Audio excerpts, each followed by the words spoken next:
मेरी बात सुनो। आप लोगों का इनडायरेक्ट टैक्स में एक चैप्टर है छत्तीसगढ़ एक्साइज करके, ठीक है। तो उसमें आप लोगों को देखो, दो राइटर की बुक से आप लोग पढ़ रहे हो। एक तो एच.सी. मेहरोत्रा सर की बुक है, दूसरा श्रीपाल संकलेचा सर की बुक है। तो एच.सी. मेहरोत्रा सर वाली बुक में अगर देखोगे तो उसमें सरचार्ज लगा हुआ रहता है 10%, और श्रीपाल संकलेचा सर वाली बुक में देखोगे तो उसमें आपको सरचार्ज नहीं लगा हुआ दिखेगा। तो एक्चुअली क्या है, वो जो ऑथर है ना, अपने अपने स्टेट के हिसाब से अपनी बुक को डिजाइन की, ठीक है। तो दारुओं पर टैक्स जो लगता है ना, वो स्टेट लगाती है। तो स्टेट के ऊपर डिपेंड करता है कि सरचार्ज लगाना है कि नहीं लगाना है। तो अपना मुद्दा तो अपन तो छत्तीसगढ़ वाले हैं, तो एक नोटिफिकेशन है। तो इस नोटिफिकेशन के हिसाब से मेरे को आप लोगों को बताना है कि आप लोगों को 10% सरचार्ज लगाना है कि नहीं लगाना है। तो देखो यहाँ पर ये नोटिफिकेशन पढ़ने की जरूरत नहीं पूरी। ये देखो, ये जो रेट दिख रहा है, ये आपका 22-23 का रेट है। 22-23 का जो आपके बुक में रेट होगा, ये वही रेट है, ठीक है। ये जो आपके बुक में रेट होगा, ये वही रेट है। एक बार आप लोग मैच कर लेना इसको।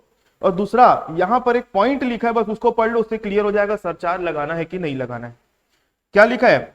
आबकारी कर योग्य वस्तुओं पर शुल्क ड्यूटी पर 10% अधिभार, अधिभार मतलब सरचार्ज लगेगा।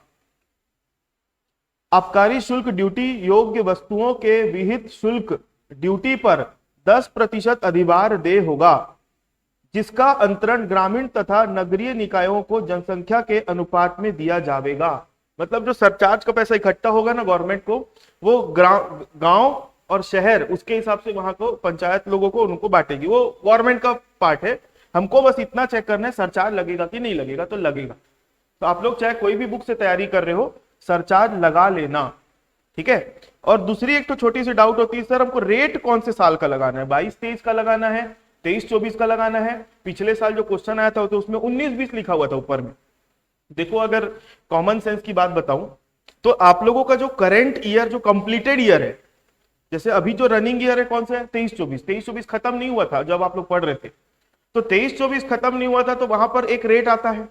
और आपका जो कंप्लीटेड ईयर है पिछला साल वाला क्या था, 22-23। तो आपके बुक में हमेशा देखना, जो लेटेस्ट कंप्लीटेड ईयर होता है ना, उसका आपको रेट लगाना है। तो 22-23 ही एक लेटेस्ट कंप्लीटेड ईयर है, ठीक है। और 23-24 अगर बोलोगे तो 23-24 का रेट, क्योंकि इस साल कंप्लीट हुआ ही नहीं था आपका। और उसके बाद 21-22 और 22-23 के रेट में कोई चेंजेस नहीं था। 23-24 का जो रेट है वो क्या है, चेंज किया हुआ है।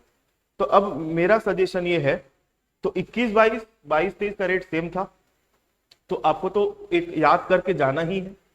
प्लस पिछले साल जो पेपर आया था उसमें 19-20 पूछ दिया था, जबकि बच्चा 22-23 का पेपर दिला रहा है। तो आपको ऊपर के ईयर में ध्यान नहीं देना है, नीचे नोट बनाकर लिख के आ जाना कि आपको आपने कौन से साल का रेट लगाया है। अब कितने साल का रेट याद करते रहोगे भैया, 19-20, 20-21, 21-22। तो कायदे से आपको लोगों को जो रेट लगाना है वो 22-23 का लगाना है, ठीक है। लेकिन सेफ साइड के लिए 23-24 का रेट याद करके चले जाना, याद करके चले जाना, ठीक है।